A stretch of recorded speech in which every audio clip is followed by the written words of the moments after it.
Another story we're following. Egyptian President el-Sisi calling on Parliament to approve a 3-month state of emergency in the wake of ISIS suicide bombings at 2 Coptic Christian churches on Palm Sunday.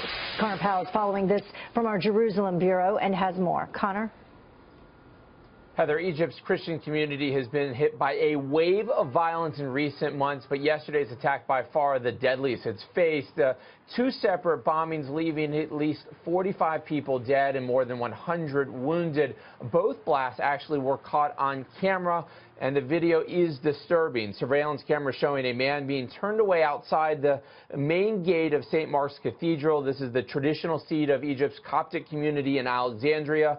Seconds later, a massive blast. A few hours earlier in the day, a bomb exploding in St. George's Church in the Nile Delta town of Tanta. ISIS claiming responsibility for both blasts. Egypt has long been under a state of emergency, but President Abdel Fattah el-Sisi issuing another one today. Despite the vows to crack down on extremism in Egypt, President Sisi has really struggled to tackle the violence that has taken over much of his country, not only in the Sinai, but in other places like Cairo and Egypt.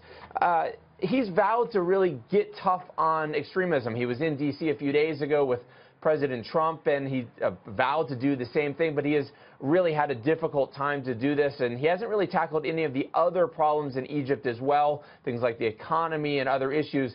It is a very precarious time right now in Egypt, and the chaos there, Heather, also spreading over right here into Israel. Over the last few hours or so, Israel closed its southern border crossing between Israel and Egypt because of fears of an attack. So what is happening in Egypt also causing concerns right here in Egypt, right here in Israel as well, Heather. All right. Connor Powell with the latest for us. Thank you, Connor.